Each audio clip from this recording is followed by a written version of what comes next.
Here's Billy and Adam bullshitting for an hour. Take one.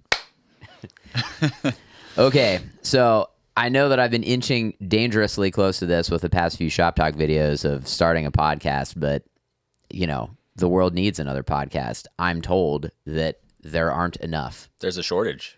So Ben and I started this the other day where we were doing what makes a show sound good. And during that period of time, I thought it would be really cool to get musicians, friends, civilians who are not in the musician variety to say what makes a show sound good to them. Yeah. So Ben and I obviously went at it in the nerdiest way humanly possible of doing it as two audio engineers doing it. So YouTube. This is one of my best friends of all time, Adam. Oh. We have lived together for 7 years in New York. Then we were no longer Peter Pan and moved in with our respective girlfriends. Well, fiance for him, girlfriend for me. Hey. So Adam is probably one of my all-time favorite bass players in the history of bass players. Well, thank you. As a son of a bass player, that's dangerous. I know. Phrase to throw around. I have to throw it around with, like, you know, caveats, because there are many, many, many great bass players in my life that I'm blessed to have to that will work with me. But that being said, once your ear finds the sound, sometimes you just find yourself judging other bass players against the bassist of your choosing, which actually, unplanned, is a good segue into this conversation. So the premise is, what makes a show sound good to you? Yeah, I mean, the whole question is, what is your preference? You know, the same thing with the bass player. Like, once you have a preference for someone's sound, some kind of sound, then everything else, it's like, oh, I wish I had this, or I wish they just did this. You know, and that's great. That's what makes great music, is people having strong preferences and creating things in that way. To me, a good show as a spectator is the cumulative effect of several different factors. The first being the room. I think that's the first thing to really consider. Is it a good room? Is it a giant empty box? Is it treated in some kind of way? Is it was it made in a conscientious way to consider the sound? Then, obviously, you fill that room with sound. You put a band on the stage. Is that a very loud band? Is that an acoustic band? Then you want to amplify that sound in some way. You have production. You bring in a sound engineer. What is that person's priority? All of these things come together to determine the character and the character of the show and the experience that the listener has. To me, I think my biggest preference when I'm listening to a show is a visceral quality of feeling the music in front of you, having a sense of being in a place, opposed to putting your headphones on and listening to music at home, where you have this kind of isolated hypoallergenic. What's the word I'm looking for? I don't know the word in English. It's a I don't know. It has character. Come as a DJ. The place has character. You know, like I was saying, the room matters a lot. So when that room has a cool character that lends itself well to the music, that is great. So you're looking for space. That's the uniqueness of... I'm looking for space and not... I'm trying to refrain, at least at first, from talking about the mix specifically, because you can talk about the mix. You're talking to an audio engineer, and I would guess a pretty audio-heavy podcast or a listening audience out there. I don't want to be bombarded with sound that is too loud or not clear. So I think what I'm saying is I like feeling like I'm in a special place where the music is existing on stage, and I'm hearing that music kind of in a natural way, where you can hear all of the instruments, you can appreciate them all separately, and they're not competing with each other. One of the things that I think we're dancing around that I wanted to bring up that you kind of segued into at the beginning of this is, do we judge quality based on what we're used to? Yeah. And that was the argument that spurred this whole thing, is that if you're used to seeing a band, let's say it's a bar band for the sake of the sake of comparison, and you get a lot of kick drum and a lot of guitar, Yeah. and you see 100 bands like that, and that's what they sound like. It's a lot of kick drum and a lot of guitar. At what point does that become the new normal? Right. And that's the point that you judge. So I said you're one of my favorite bass players. Are you the bass player that I'm the most used to? You know what I mean? Yeah. And it's just like, I like the way Adam phrases things because, it's like, okay, well, my dad would play something different than Adam. Doesn't make it bad. That's not how Adam would play it, and I'm used to the way that you do it. Yeah. You know what I mean? And that's kind of what sparked this whole thing, where it's just like, I think a lot of people are especially performers, are very self-conscious about what their appearance looks like, what their sound is like.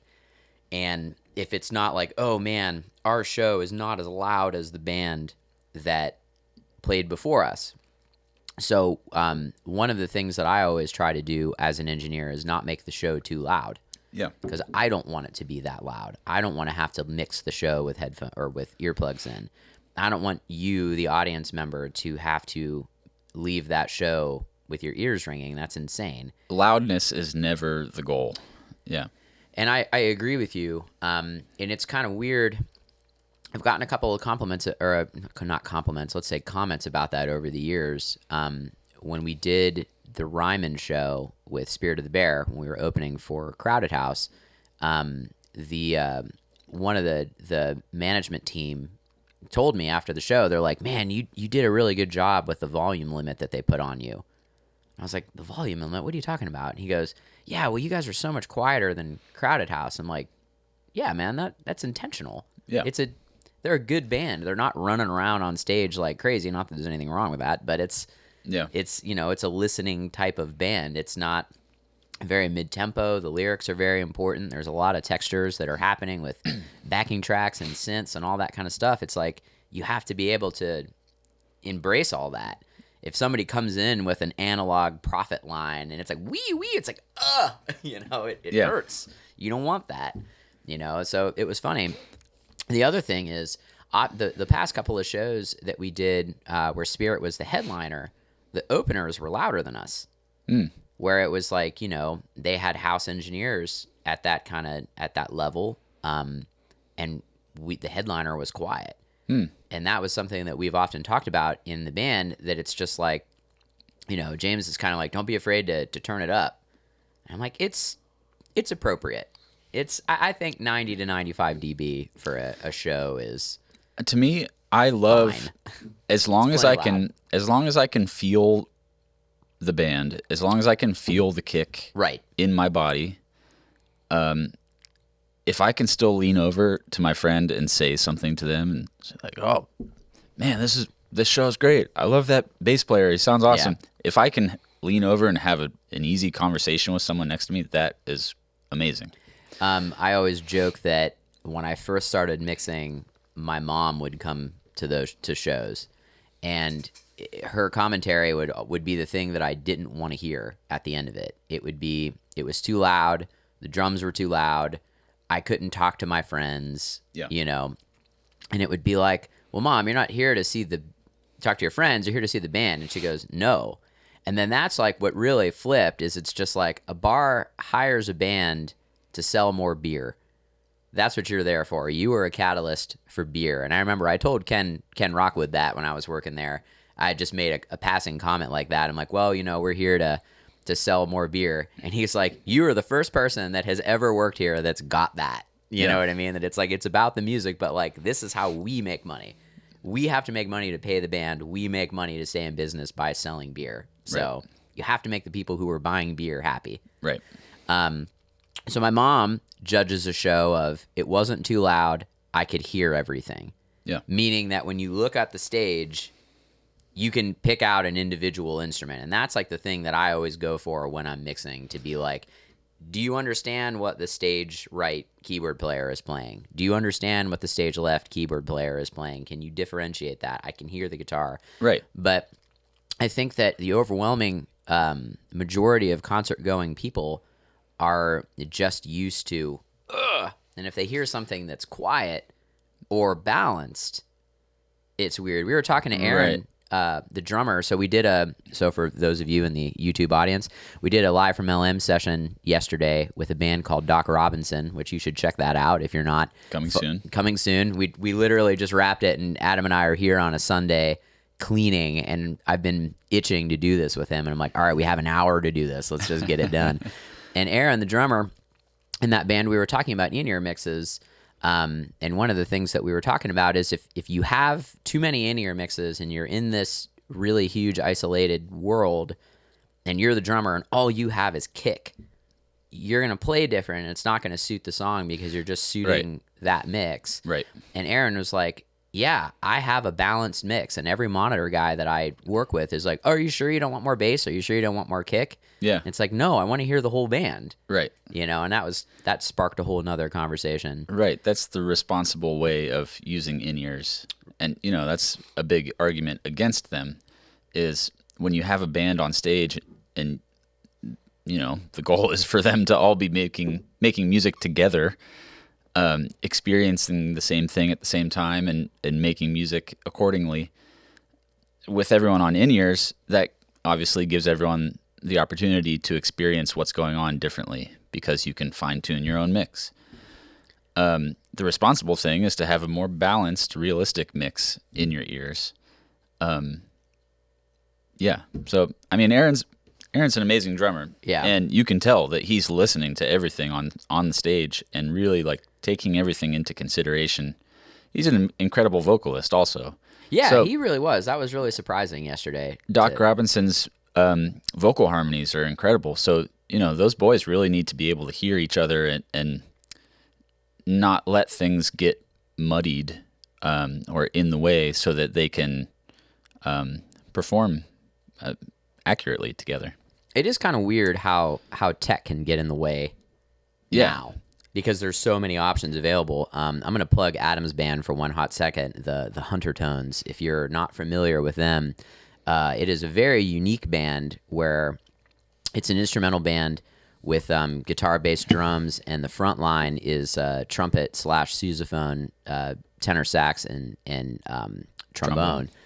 And it's these really, really cool arrangements. Again, one of my favorite drummers is John Hubble, the drummer in your band, who is just the Zen master.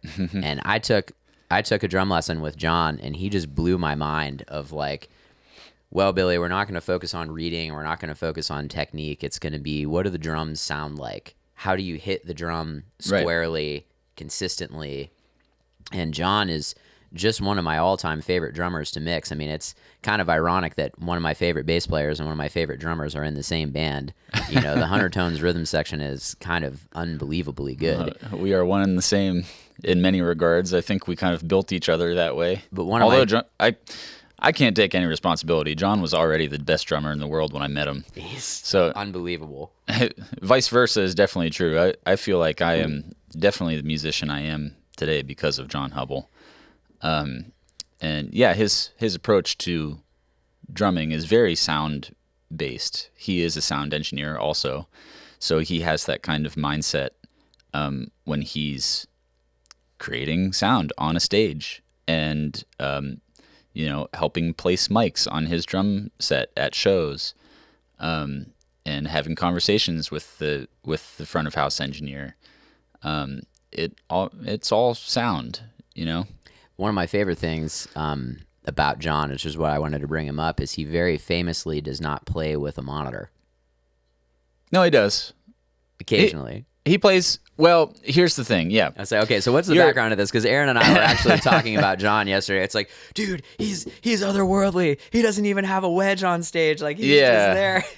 Well, it's funny. Like, on our stage plot for Huntertones, we run wedges on stage. We never like we've done in-ears for a couple shows just when we needed to. But our preference is to go with wedges. Right.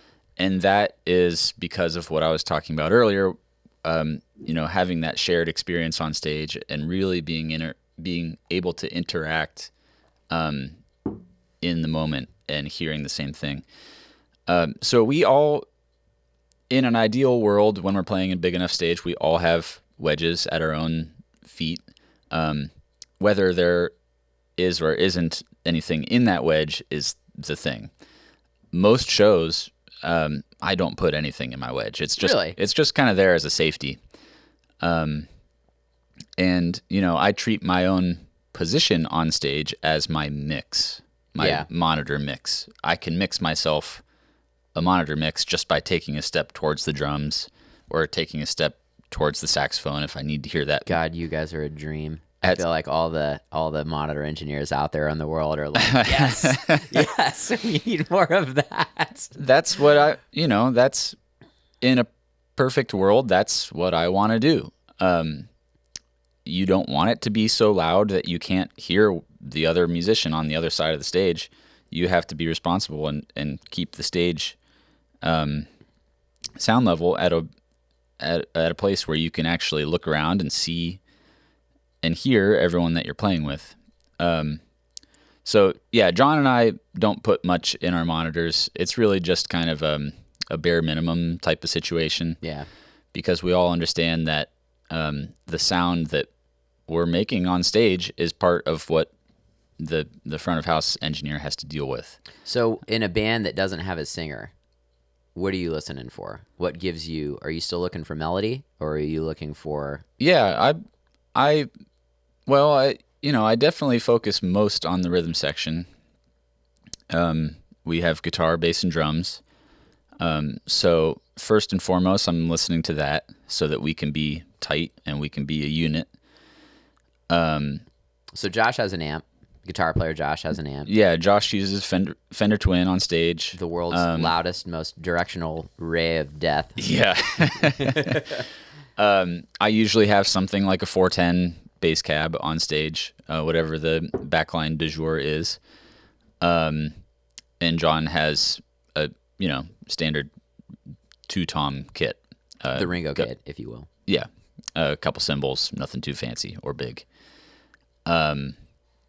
So I'm listening primarily for the rhythm section. And then, I get a lot of horns just in my proximity to their monitors. Yeah. That's the other thing with wedges. It's like you are already getting things from other people's mixes. Right. If you're standing behind the trumpet wedge, you're going to get trumpet just from the proximity. So the horn guys up front, they get themselves back at them?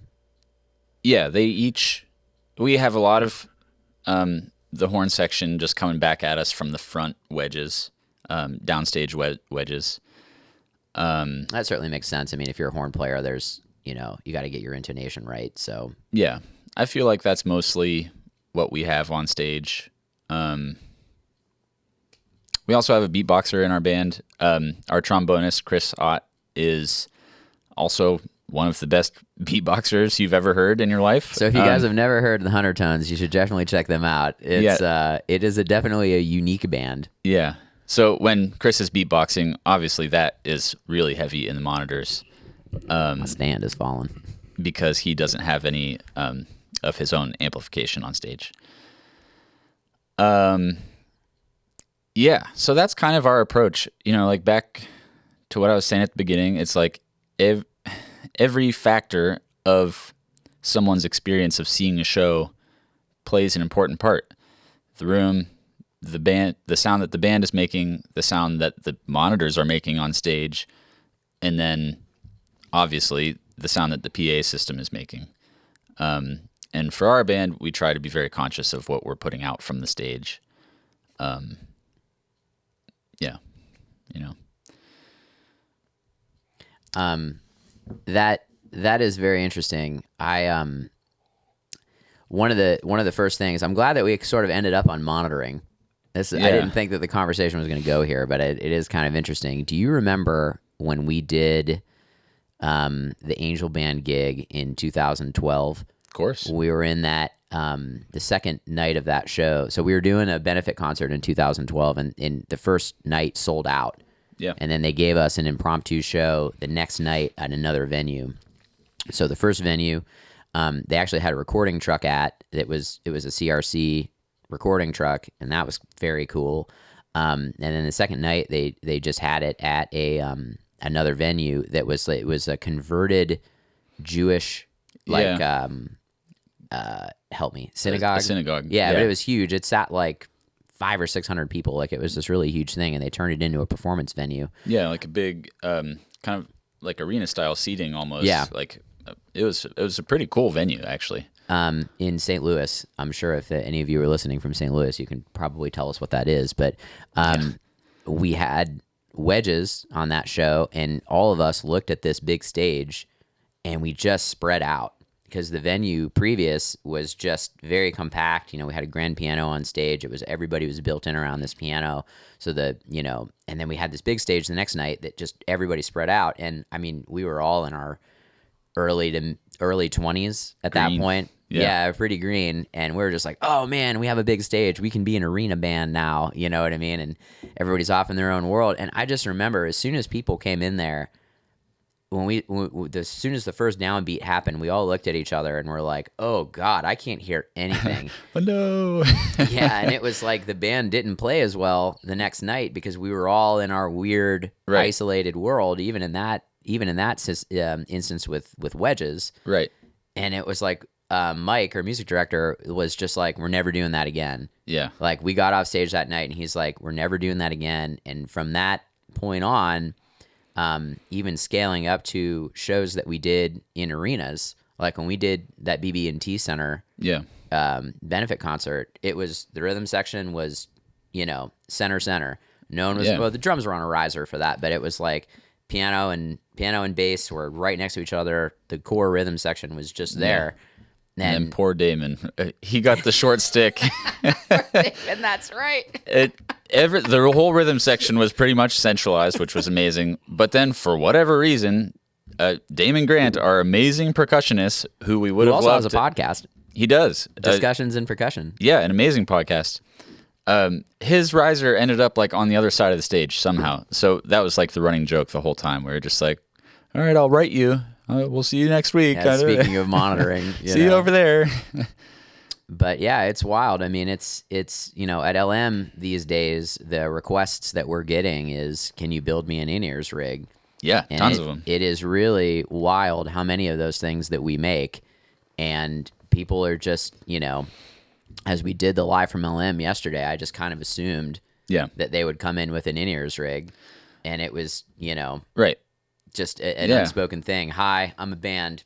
Plug this in. Some are still doing it old school, which I'm a fan of. Yeah. Well, definitely for that type of music. I mean, it certainly can go into another thing where it's like hearing loss. I get my ears tested once a year, and I have a little bit of loss in my left ear, and my audiologist was just like, is there anything we need to know about there? I'm like, yeah, it's the hi-hat ear. Hi-hat side. Of course. It's like, Yeah. Which, speaking of, this is an interesting segue back to the original point of the conversation of, is this bad or is this different? So when Mike got me, I started working with Mike as a drummer, our friend Mike Moritz, who I'm sure will eventually end up on this at some point. I started working with him when I was in high school. I was a senior, and I never had the garage band thing because I started working with him so early that he beat all that out of me. He's like, the China cymbal? No. The double pedal? No. Open hi-hat? No. And I haven't played a sloshy open hi-hat since I was 17. Yeah. At 38, I true. haven't played a sloshy open hi-hat since I was a youth. And one of those things now where I hear a sloshy open hi-hat, I think it sounds horrible. And it's just like, does this objectively sound terrible, even if it's a rock or a metal song? Or is it just I'm so used to getting yelled at, close that hi-hat, close that hi-hat. I mean, Mike said that to me for like the first 4 years of us playing, Right. I don't know. I think everything's subjective. Of course, but, just a top of my head. Right. Yeah, I don't know. I think, yeah, whatever your preference is, that's what you're gonna think is right. I don't, there's some term for that, right? Like your logical fallacy of like, I like this, so it must be true. Open hi-hats to one might sound sloppy and harsh and brash, and open hi-hats to another might be like, that's just how you play the hi-hats. Yeah. That's the way. It'll make you go deaf in your left ear, kids. Right. It's Close loud. that hi-hat. Your sound engineers will appreciate it. But again, like that's what develops styles, creative styles, and that's what makes artists sound like what they sound like. And that's what's cool about art in general is people are allowed to have their own preferences in the way they make and consume art. It is very subjective in that way. I don't want it loud. You don't want it loud. We're birds of a feather in that regard. I mean, you and I have seen how many shows together? Yeah. You know what I mean? And the two of us are just like, well, it's time for these. Let's put our earplugs in. Right. But, that's not other people. Other people want it crushing. Yeah. And it's just, it's kind of weird. It's like, is that a badge of honor for your band? It's like, man, how loud can we be? Yeah. I don't know. Yeah. I know plenty of sound engineers that also play in bands that are just like, oh God, really? Yeah. It hurts. Yeah, that's the worst case scenario is when you walk into a show and it's just so loud and harsh that it gives you a visceral negative reaction where you're backing away. Yeah. Like, I physically can't be here right now because it's hurting my ears. That's a sign. I always say that if a band has to tell you, hey, why don't you guys come down front? You're too loud. Right, yeah. Like, everybody wants to be close to you. Yeah. But no one wants to hear a crash cymbal being beaten like it owes you money. You know what I mean? It's just like... Right. Yeah. I don't know. The people coming down in front is an interesting situation. I feel like it could be because of the volume. It could also be because people are like in their comfort zone at the back of the room. Sure. I don't want to be down front. It sounds like crap up there. Right. That's not where the best mix is. Yeah. That's always the great irony, right? Find us by the console in the back. The most expensive seats in the venue are the ones that sound the worst. It's just like, that's why I always take extra time to dial my front fills in, because it's just like, those are the people that are paying the most money, and it sounds like crap up there. So we went and saw Stevie Wonder like that. Billy and I saw Stevie Wonder, I don't know, 8 years ago. And it was in an arena, and our seats were right behind front of house. Not the most expensive seats in the house, obviously. We're not on the floor, not in the front row, but we had the best mix in the whole place because we were right behind the guy who was doing the mix. Stevie Wonder's 3.5 hour show, still the longest concert I've ever been to in my life. It's just like, all right, Stevie, you got to play Superstition, brother. We got to catch a train home. He couldn't see the clock. I was going to make the joke. Adam and I are both Stevie Wonder fans. We love Stevie Wonder, and we appreciate his musical contributions to society. The greatest of all time, obviously. Ding. So, how do you make it so that, how do you find a happy medium? So that, I mean, again, I'm looking at this. This is a good segue here of, I'm a sound engineer, you're a bass player. Let's just say, for the sake of conversation, that's what we do for our day jobs. I've been told. My thing as a sound engineer is, I'll put my stamp on it. And if you don't like it, I'll do whatever you want. Because at the end of the day, it's my job to make your vision a reality. Yeah. I don't want to be a grumpy sound guy. I don't want to, I'll certainly give my opinion, and if you don't like it, that's fine. Yeah. You play a lot of sessions, Adam. How do you put your stamp on something? How do you take criticism? How do you gently say, this is right, this is wrong, if and when it comes up and they don't approve take one? Yeah. It is a delicate thing. best case scenario, someone has hired you to do what you do in the way that you do it. Yeah. In which case you can walk in and not think about it and just do the job. And, hopefully that is what they hired you to do it in your way. If that is not satisfactory to them and they start giving notes, as a session musician, as a side man, it's our job to accommodate those. And I don't know. I think that like our tendencies will always come out no matter what we're trying to do, or if we're accepting feedback and trying to take it in a different direction to satisfy someone. Our characteristics will always come through. And in terms of like picking little moments to assert your own character, I think that's like a tightrope type of thing where you have to figure out like, all right, what can I do here? And I'm speaking like as a bassist. If I'm recording a bass line, I'm like, all right, where's the little moment where I can pop in and do something that might be noticed, that will be kind of undeniably of my hand. Yeah. That the other person might like. And sometimes it's actually surprising the way that those things come together and the way you realize like, all right, here's something that I think is like an Adam-ism, and I think is going to be cool. So I'll try to do that.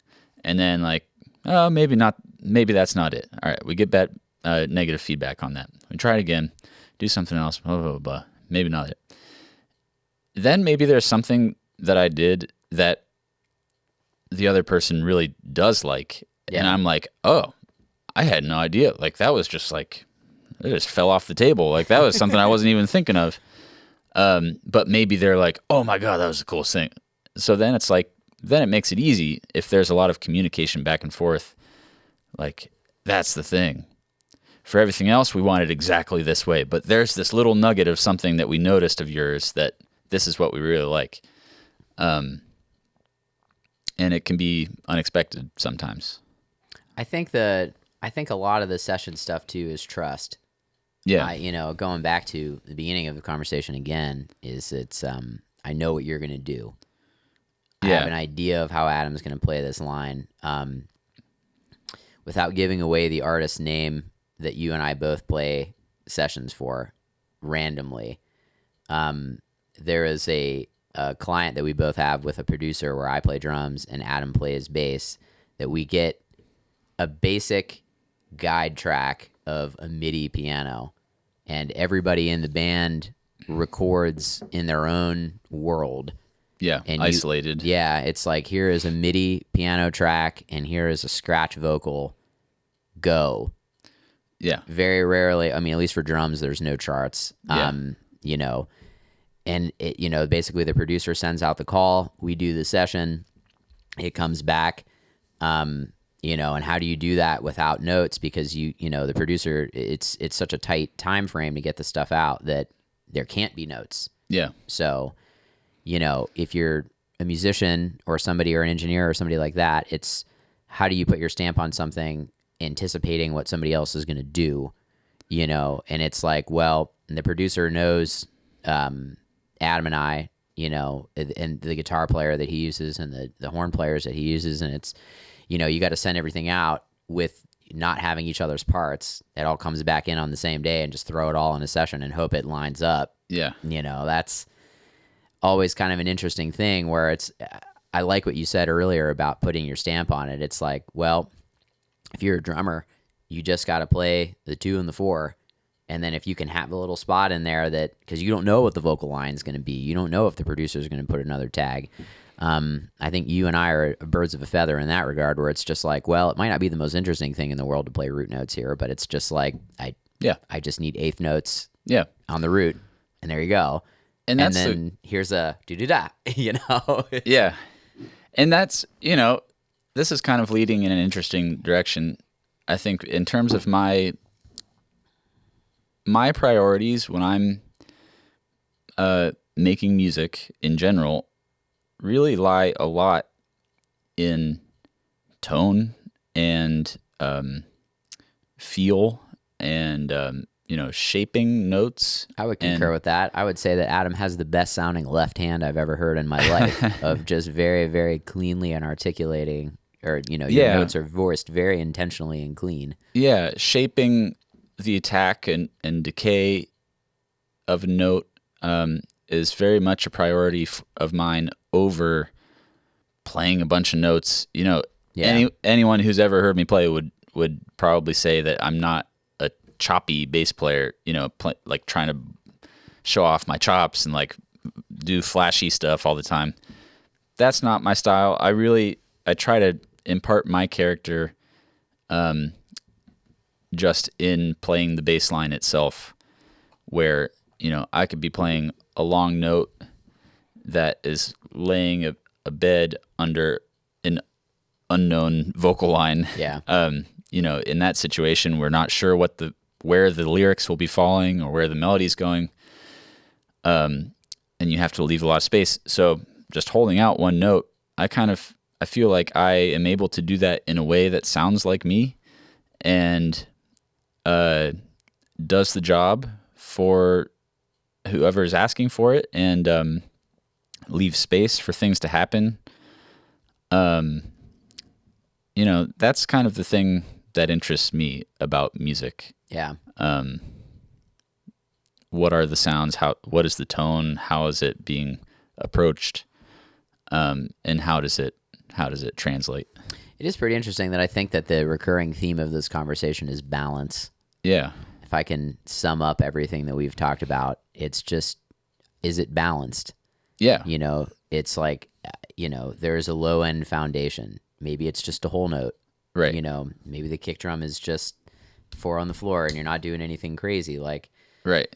I think it's always everybody's intention to do this choppy, big, look at me kind of thing, especially in the world of social media where it's just like, you scroll through whatever and it's like, oh my God, look at these people that are just playing these crazy, crazy things. Right. Both sound is like that too. You know what I mean? It's like, if you have to roll in with a Waves server with 8 million plugins and all that kind of stuff, it's just, yeah. It's like, I always say, like, I'm good. You just give me an EQ and I'm good to go. Yeah. You know what I mean? It's like, it's wild. There's a lot of people that have this. They can't do their show without in-ears. Yeah. They can't do their show without, a million plugins. And if we don't have this vintage, Neumann U67 modeler on our hi-hat mic, then the show just can't go on and the sound engineer is freaking out. And you know what I mean? It's right. And I think it's interesting, especially with going to a band like the Huntertones, that every one of you is a best-in-class musician. Again, I would encourage all of you to check that band out. Everybody has it's a very interesting band. Everybody is a very, very good musician. But that's a listening band. And even if you look at a band like Spirit, one of the cool things about them is that they do run tracks in their show, but Jamie runs it off of his SPD pad. So it's a stereo left, right, and he just goes click, and he just hits the track, and that's click. And, there's no laptops, there's no Ableton rig. It's very simple, and they're all good enough players that if that goes down, they don't need it.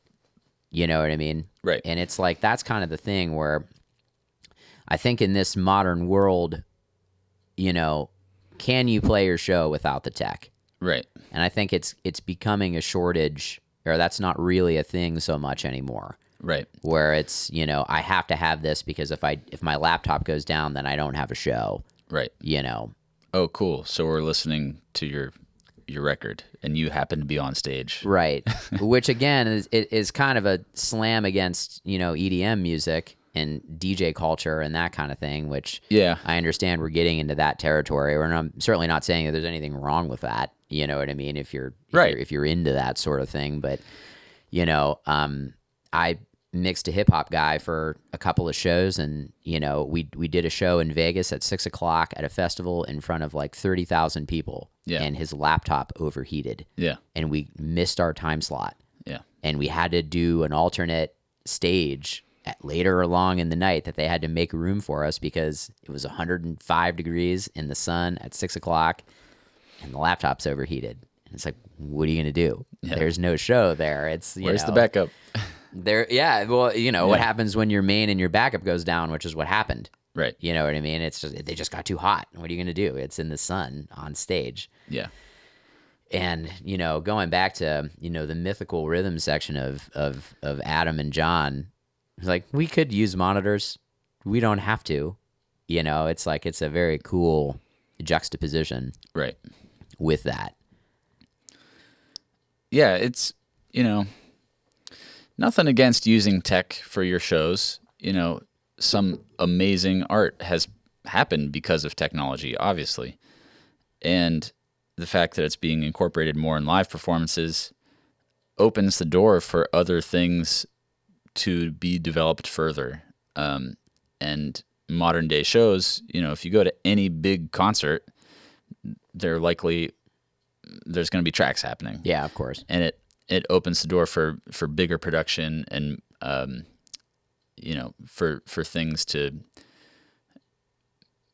be very impressive. But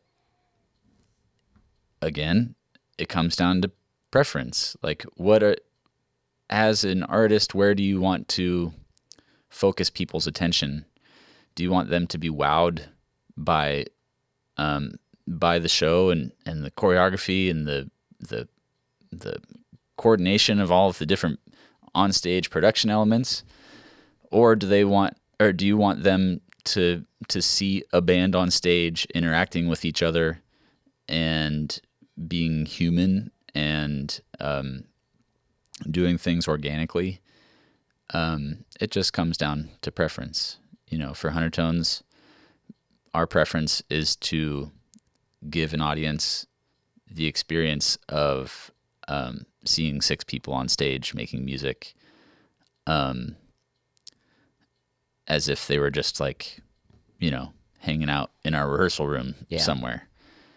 Some of our, on the sound topic also with our band, the vast majority of our earliest shows, in our earliest stages, we were performing acoustically. We didn't have sound reinforcement, maybe like a talk mic, for talking in between songs. But the vast majority of our shows were acoustic. So we kind of have this sensitivity for self-mixing ourselves from stage just by people playing louder or softer. And what that creates for the listener is a very intimate feeling, where there's nothing separating the music and the listener. And we try to scale that feeling as much as we can, as we've continued to play bigger and bigger shows. If we're playing for 1,000 people, we still want them to feel like they're, sitting on the couch in the basement of our college house, watching us perform, like those early shows of ours. And the introduction of technology and tracks and in-ears and all these things, they can create barriers for the listener to having that feeling of intimacy, if not handled properly. If handled properly, they can augment that experience and make the listener feel even more connected. But when not done correctly, they can get in the way. If the computer fails and the artist doesn't know what to do on stage, then all of a sudden the audience is watching their favorite artist floundering and, creating a very counterproductive experience for the listener and their relationship with that artist. But, some of the best musicians in the world, if they were playing along with tracks and their computer died and all the lights turned off, if the PA system lit on fire and all of a sudden everything was gone and that crowd of 1,000 people was still in front of them, they would be able to still play their song and sing and have an experience, a musical experience with their audience. And that to me is what really is what is necessary for a show to be special. Like, can you strip everything away and still be able to have an experience like that? So to that end, cell phones at shows. What do you think as a performer? Because I feel like your band specifically has those like, oh my God, this is really cool. Yeah. I gotta film this and show my friends like how cool this band is. So a little background on Huntertones. Because it's a horn band, Chris, the trombone player, does a lot of the arrangements, and a lot of the things that he does will be like, we're going to take Disney's Colors in the Wind from Pocahontas and make like this insane, funky arrangement out of this. That's a throwback. Yeah, that's OG. You should check out we actually tracked that in your bedroom in our apartment. Yeah, there's a video of that one on YouTube on the Huntertones page. I'll put a link in the description for that one. Yeah. But yeah, I mean, it's crazy. So, someone like me who is not really interested in jazz culture and jazz in general. Sorry. The Huntertones are really good at making really, really, really complex arrangements palatable to people like me.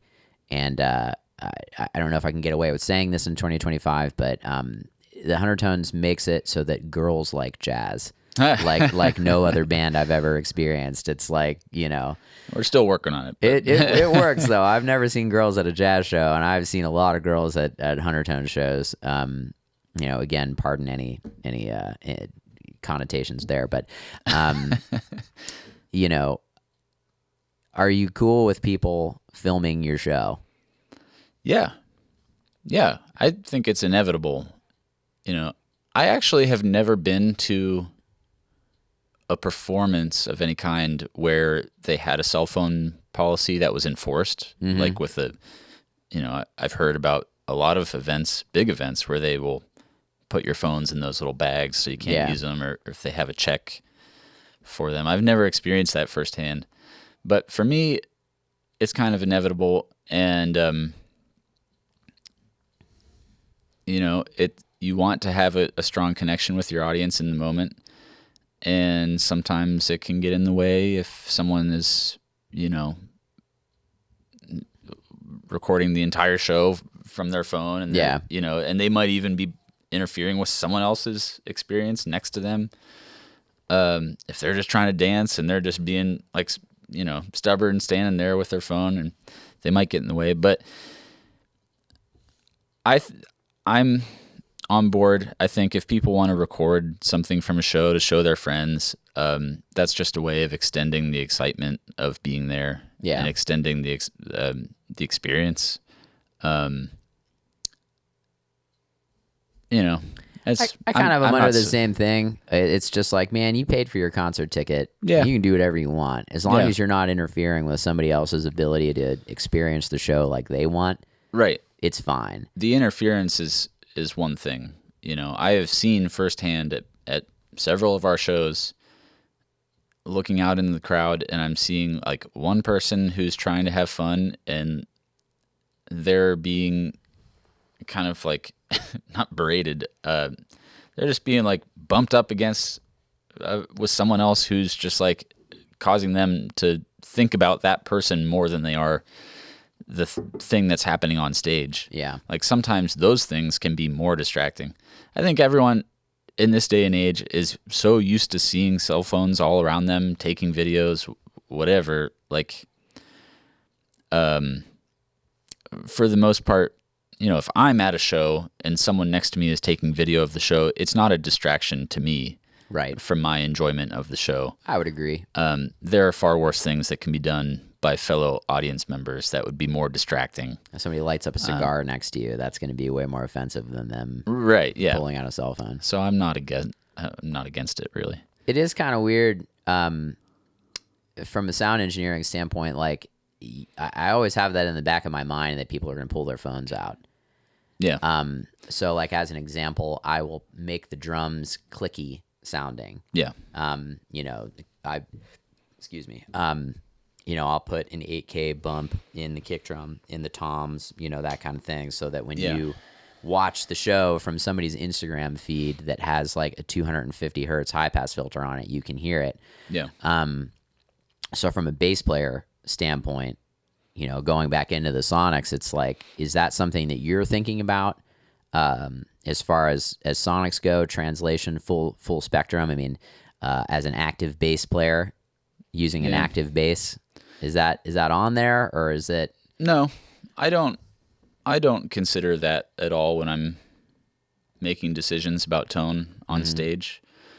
You know, people will share their music and Apple will do whatever they want to the sound, and that is what people are used to hearing. You know, that Apple compression and Apple sound print is what people are used to hearing, and you know, I would never put that first over the tonal experience of being in the room. Yeah. Yeah. Do you? Okay, I'll admit this out loud. And to the 3 people that are still watching this by this point. Yeah. Do you look at your shows? Do you search, you know, if you played a gig, I played Rockwood Music Hall, do you find the geotag and try to find videos from your shows? Yeah. After? Yeah, sometimes. Not like the night of, but maybe like the day after. I'm just kind of curious to see what people were sharing.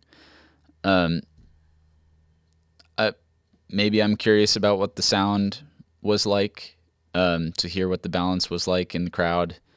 But I think more so I'm interested in seeing what the moments of the show are that people think are video worthy. Cool. or post worthy. Yeah. 'Cause that tells you a lot about your set list and your performance.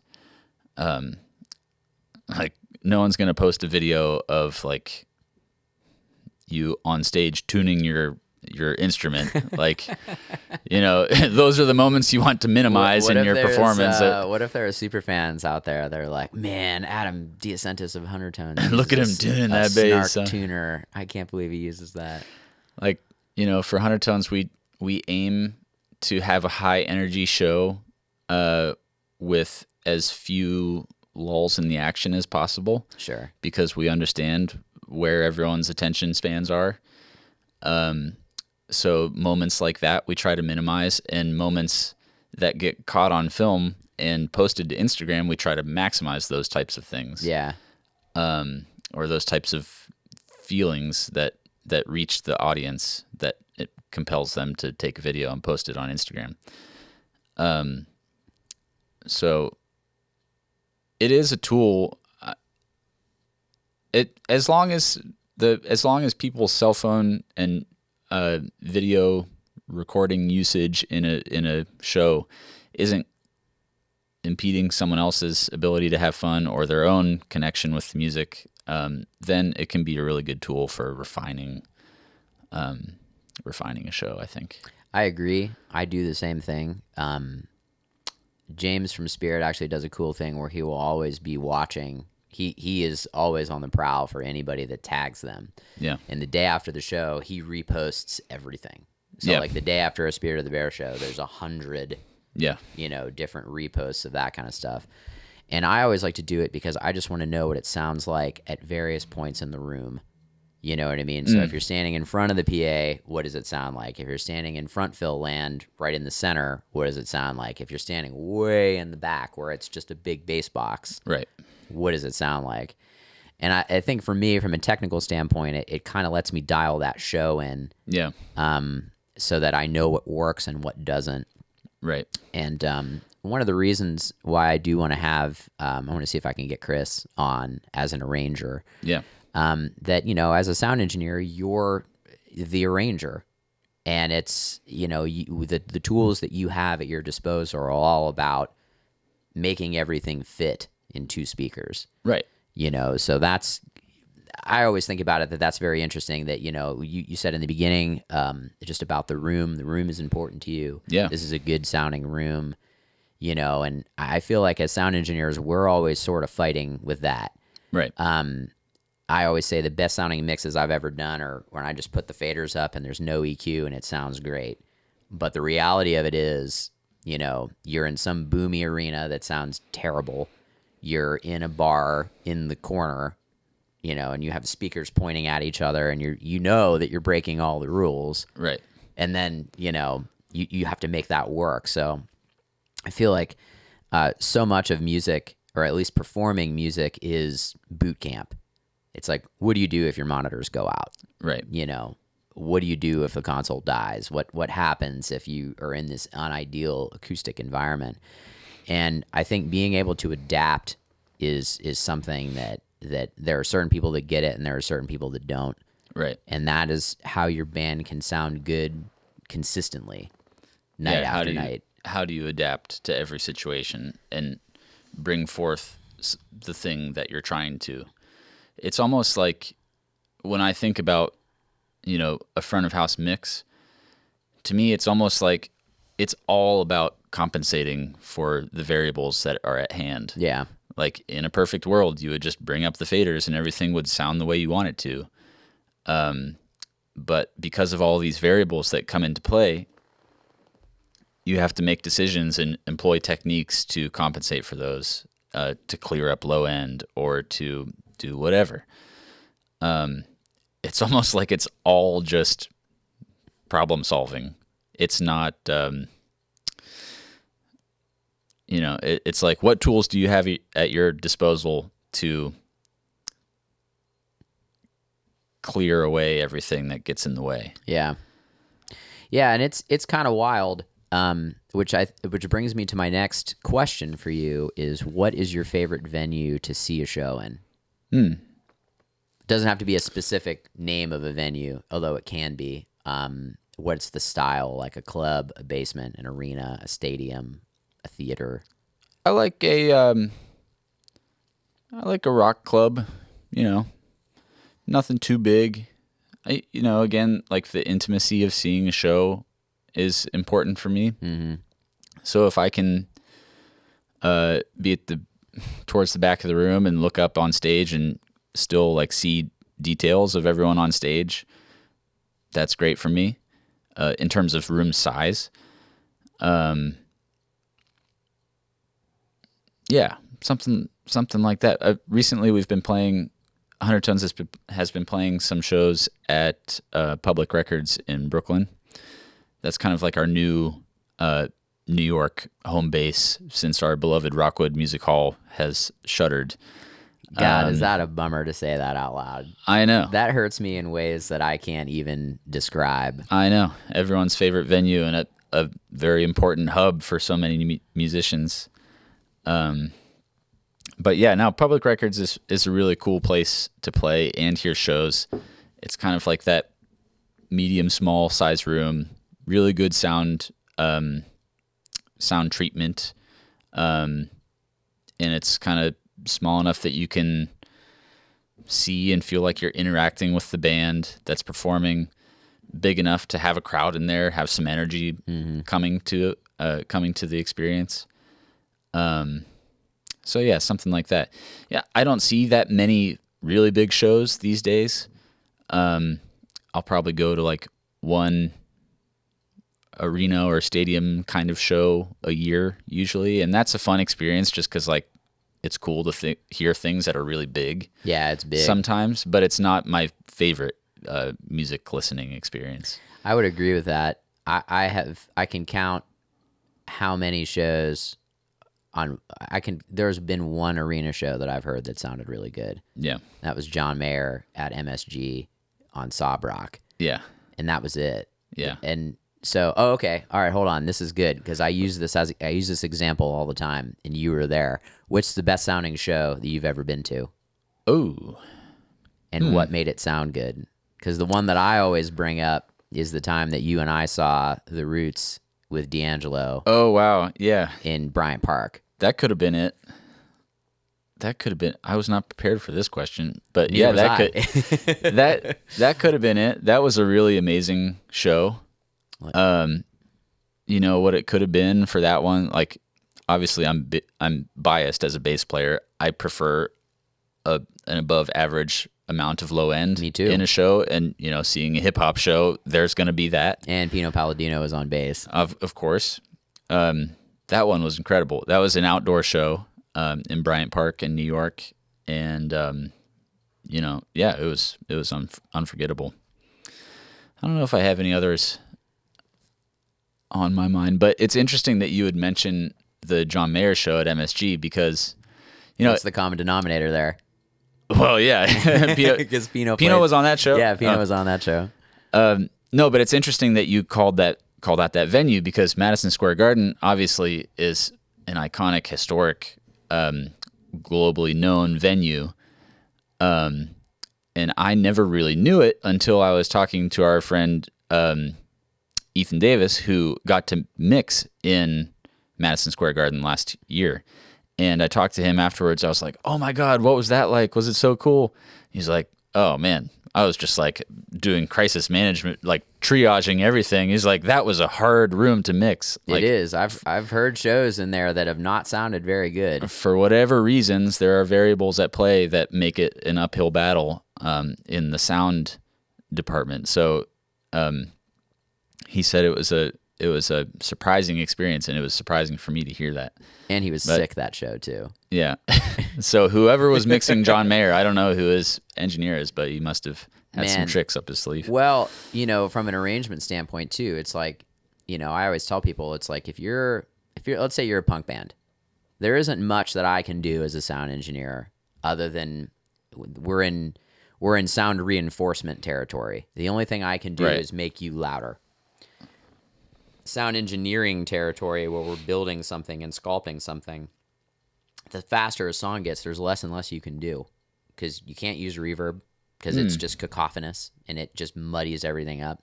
So your options as far as effects go are like a pitch, a delay. Yeah. That's it. And it has to be short because if it's too long, it gets weird. And, you know, the thing that I always kind of go back to is I use this example, especially when I'm talking to bands about what do you want your show to sound like.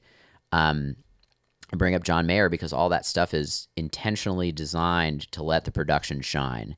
Yeah. So it's very slow to mid-tempo. Yeah. You know, you can just let that big stadium snare drum reverb ring out because there's space. Right. If you're playing too many notes, it doesn't work. You know, and the Roots, that show was like that too, where everything was just in this tempo the whole night. Yeah, you know no what one's I mean? chopping and it's out. like, yeah, no one's chopping out. Questlove played drums. Yeah. I mean, think about how good that band was. So, I mean, actually, it's kind of funny because John Mayer played guitar on that show. So he did, yeah. So the common denominators of Pino on bass were many, yeah. Yeah. And John Mayer playing guitar, it's like maybe the musician's sound has everything to do with it, which, again, is another thing that I always bring up is it's just like, you know, if you've got somebody that doesn't understand how to make their instrument sound a certain way, you know, the sound engineer can't really do anything. I mean, we don't have magic tricks. I mean, I have an EQ. I mean, even in 2025, I have an EQ. I have a compressor. I have a reverb. It's nothing insane. Yeah. Which, again, is something that I think it's an intention or a pretty much standard operating procedure for sound engineers to compress the ever-living bejesus out of bass. Yeah. And I never found the need to do that with you. I appreciate use that. Zero compression on you. I appreciate that because when I hear my sound with that gratuitous amount of compression on it, it kind of sucks my soul. Yeah. You don't need it. Dynamicism is something really also that I appreciate in a mix and in my own bass tone. And, tasteful compression is one thing, but just squeezing the shit out of a sound source is just like kind of not for me. No, and I agree with you. I think a lot of people look at the EQ that I use on things and they're very, very quick to comment to say, what are you doing? There's no way that can possibly sound good.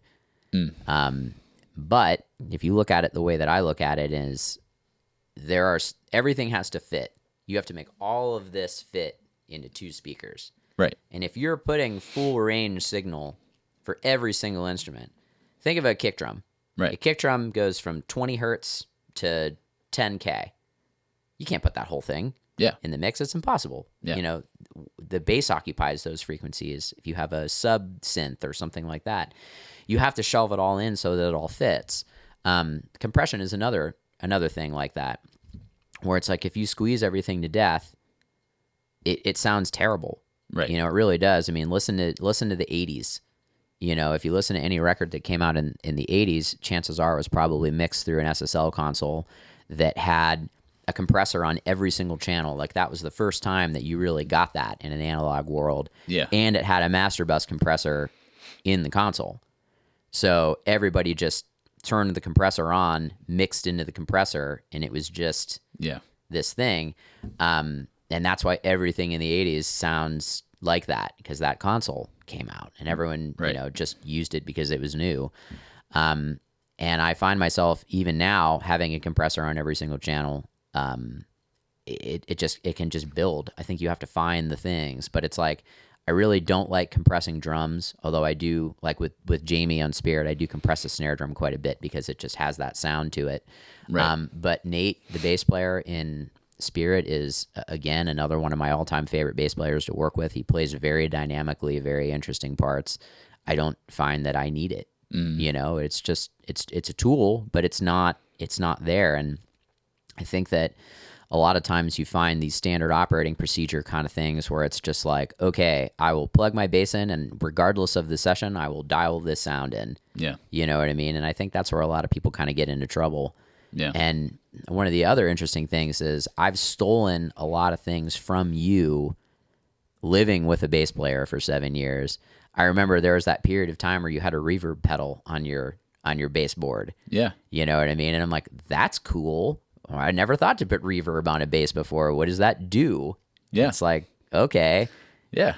And I do. Sometimes I do. I'll put reverb on a bass. I'll put a little bit of delay on a bass. Like, it's you know, just creating that space is very interesting. Right. Yeah, it all depends on what role anything is playing. A reverb on bass, I think, is really cool when the bass is playing more guitar-like things. Yeah. Or, you know, I won't put reverb on a bass if I'm just playing like a rock song, you know, playing low. But it can be cool if you're playing a different role for any portion of a song or any portion of a performance. You know, that's something that has a lot of character to it. When you talk about compression on different sound sources, like, that is something to me that's like a creative tool, a compressor. Something like an EQ, I always consider EQ to be volume. Like, when I look at a parametric, when I look at a 10-band EQ, I think, oh, there are 10 volume faders on this tool. I mean, that's what it is. Right. Yeah. So, you know, when I'm dialing in my bass amp, when I'm loading into a venue and getting set for sound check, I'm setting my levels of all of my individual frequencies, and treating those knobs as individual volume knobs, basically. You know, and yeah, that's just kind of like the core of my approach, I think. And I'm thinking of it as sound and what musical role, like what kind of arrangement role is my instrument playing at any given time. Yeah. And what frequencies need to be there for those moments, and then how can I treat them to have some extra character with something like reverb or delay. Yeah. I'm going to hit you on the spot with this one. What's your favorite sounding recording with bass? My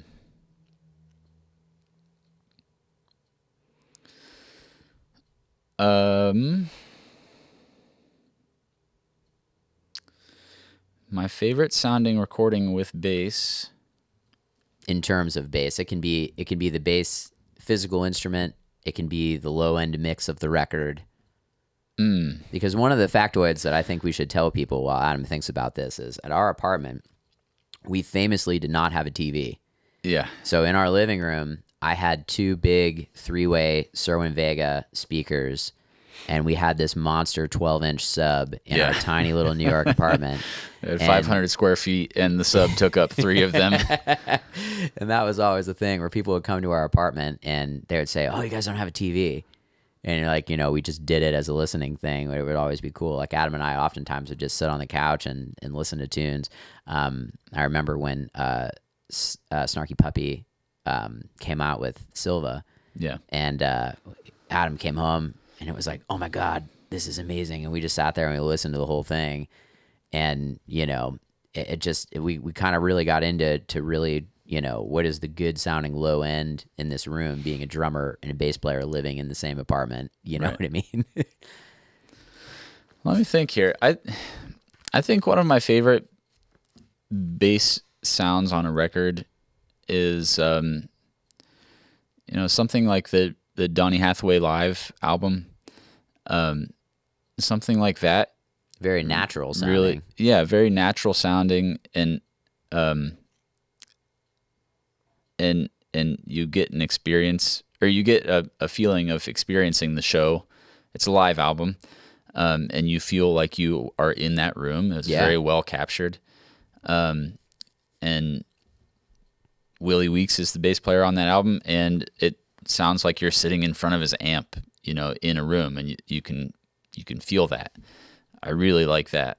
Got me with that one. I didn't think you'd say that one. Well, I don't know. It's one of a couple maybe. But that one is just really cool. It has a lot of character, and it's, kind of dirty.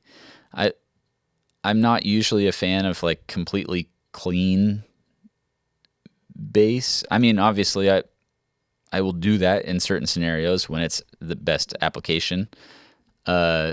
But I feel like... Said like a true session man. Well, yeah. But I think like when I think of what I want my bass to sound like, it has some grit to it and it has some character. I will say your bass tone, as someone who's listened to it for many, many years, you have a natural grit in your left hand. I don't know what you do, but there is a weird Adam-specific thing that is like the way you voice notes and the way that there is a little bit of high end and a little bit of growl into that to make things very clean and articulated. And I've never heard another bass player play like that. I think your sound is very, very unique because of, it's not like Chris Squire high-end bass, Geddy Lee high-end bass. Like your frequency range is very full spectrum. Yeah. But there's just something about, I remember like playing with you when you were in high school, and then the first like year or the first gig you came back with to do when you were in school, I was like, oh my God, Adam's sound is just like amazing now. Like it was like an overnight kind of thing where it was just like, I remember doing a gig with you and it was just like, oh my God, how's he do that? Like, well, it all comes down to the hands, really. In the end, like even the amplifier and even my bass is a limitation in creating the sound that I want to in my head. And that's why, like, when you hit a bullseye and you're making the sound, and the sound that is coming out is exactly the way you wanted to hear it in your brain. Yeah, that's like light bulb. Like, how do we do that every day? That's it. Yeah. How do we control all of these other things to get out of my way so I can make the sound that I just heard? And a lot of it comes from your hands. I think that's what a lot of people don't realize when you're talking about gear and all of that kind of stuff. Like, you can really do so much just with your approach to the instrument.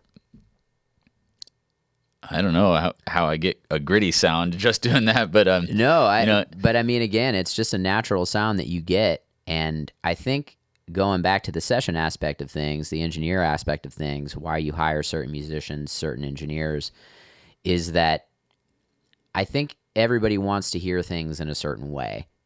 We were joking yesterday. We had that session where it was I used the Avalon U5 DI for bass. Right. I have one. Yeah. You have one.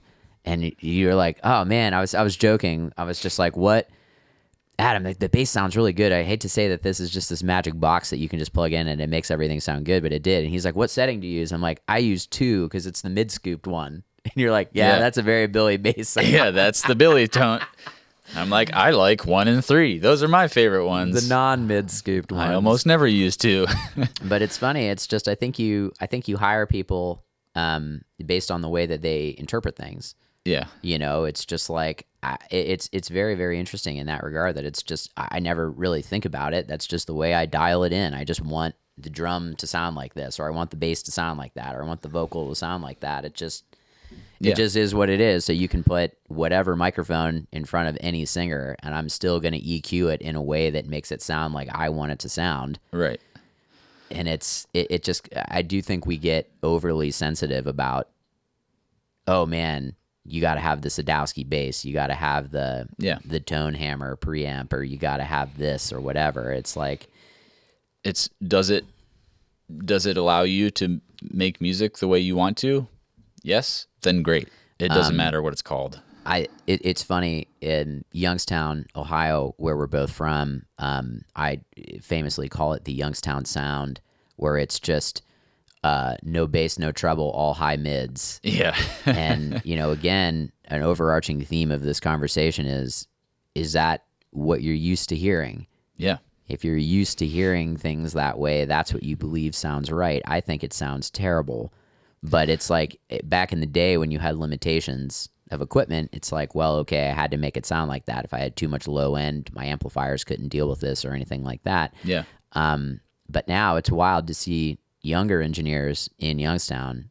You know, I'm sorry, I'm throwing a lot of shade out there, but it's just like, why do you dial it in to sound like that? That sounds terrible. You have all of these tools at your disposal, but it's, you know, somebody brought it up in the sense that it's like, if the Stones recorded Gimme Shelter today or Satisfaction today or something like that, it wouldn't sound anything like that. Right. That sounds technically horrible by today's standards. Right. You know what I mean? But that's what you're used to hearing. And if you hear it recorded in a different way, right. You know what I mean? It sounds bad or wrong. And it's just, it goes back to this is what I'm used to hearing. Right. And now there are plugins designed to make things sound bad the way they used to. The biggest irony in the history of the world. So, all right, I think we should wrap this. What are our overarching themes of the conversation? I think it's all in the hands. Yeah. What is good is very subjective. Right. What makes the show sound good? It's all Adam, what makes the show sound good? It's all up to your preference. And what are the overarching themes? I think I am mostly a naturalist, and I appreciate a show that has production that doesn't get in the way of that connection of the audience and the musician and the music itself.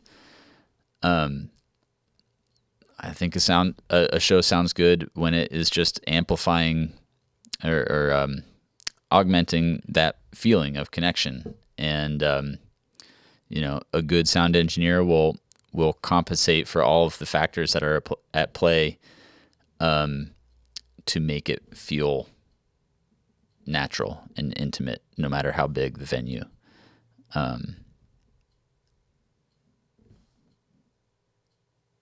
And there's a lot of bass. There's got to be that. Yeah, I'm into a lot of bass too. I'm into a lot of tight bass. Yeah. So it is funny. The thing that I'm sorry, we're talking again. We should be wrapping it, but we'll close on this. One of the things that I do the first time I listen to a PA is I listen to the subs in solo. Yeah. Because I think that that's a men from the boys situation of judging a mix, judging a PA, judging a band. Right. Is if the low end is right. If the kick is right and you feel it, but it's not too much. That's where trouble may be afoot. I think that you can really, really, in my mind, at this day in 2025, the way that you can judge a good show is if the bass is right. Yeah. The low end of the show is right. And I just think that it's so boomy and that people put way too much high frequency in their subwoofers, and everybody on the internet roasts the absolute crap out of me because I have I have everything really dialed in, but it's like, I just think boomy bass is not good bass, and tight bass is just, that's what you want. That's what you get bigness from. Right. We did a show where it was a very emotional show, and there was the bass player was playing an upright bass, and it was arco on F the whole time, just these big legato notes. Yeah. And it brought so much emotion to that moment that stuck with me, to be like, oh, do you want emotion? Bass is emotion, because it physically rattles you, and it's just why I spend so much time on my subwoofers. Yeah. But, you know. The visceral quality of having music in front of you. Dave Ratt, one of our favorite YouTube personalities and sound engineers, I was just watching his video this morning, and he's talking about the resonance of your body, Yeah. And what do we resonate at, did he say?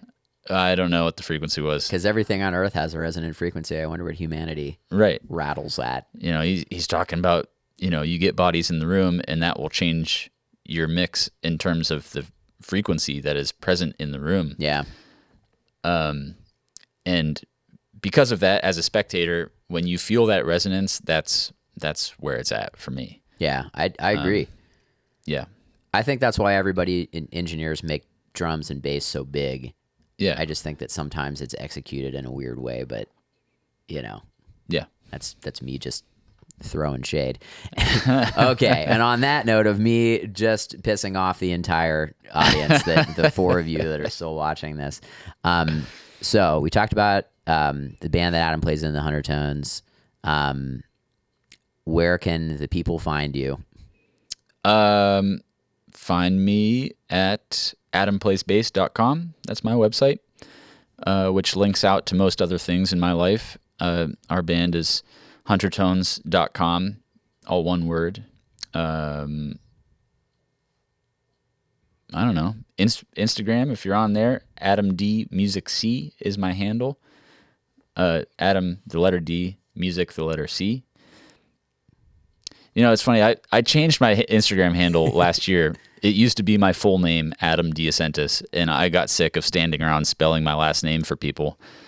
So I changed it to Adam D Music C, which has been very effective and clear when I'm telling people. Until just now, I was like, well, what if they think it's C like the ocean, Music C? And then I'm like, here I am clarifying myself again. This was supposed to be easy. I thought it was Adam D plays music instead of Adam D Music C. No, Adam D Music C. I thought it was just like, oh, it's Adam D Music. With delay. Music. Adam D. You know me, there's always delay and Phillies involved. All right, I'll link all of Adam's stuff in the description. Again, hire him. The best session man, the best live man, and everything I know about video came from Adam. So any video in my life that looks good, Adam did. Obviously, all of the live from LM stuff, Adam is the video creative director on all that kind of stuff. So check out Adam in the video editing capacity also. Well, thank you very much. And I could plug that as well. My video editing Instagram is C Sharp Visual, letter C again, sharp as in SHARP visual. Musically and crisp. Yeah. All right. Thank you for watching the podcast. Catch you guys later.